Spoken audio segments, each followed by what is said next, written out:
we always look at the structure and the market direction. Okay, structure, market direction. For example, is it a bullish market, is it a bearish market, or it is the range? So after knowing that, that means you'll be able to know where you are going to place your trade.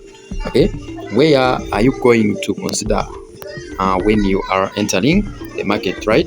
And it doesn't need you like a lot of time to know the market direction. Rather, you just see it just in a mere second after opening your charts. Now, for example, this is a bearish market. Even without doing anything, you can see that this is a bearish market right here. Okay, so what shows that is a bearish market?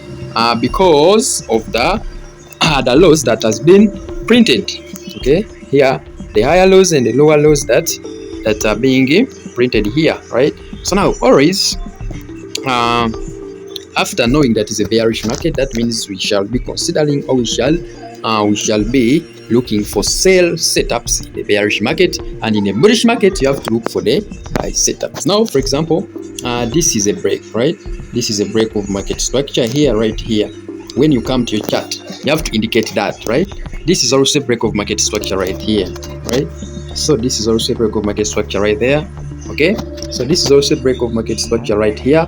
So this is how we do analysis. Okay, technical analysis, guys, right?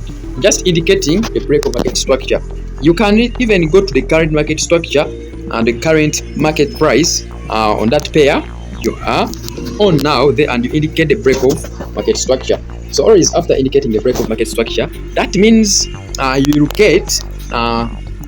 you'll get your bearish signals right here. Okay, so the bearish, you see, when the market goes back, it's always, we always see some sells. When back, we always see some sells.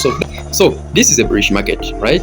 This is a bullish market here. Why? Because of the break of market structure to the upside, right? Always when you see some break of market structure to the upside, it means what? It means we are in the bullish market.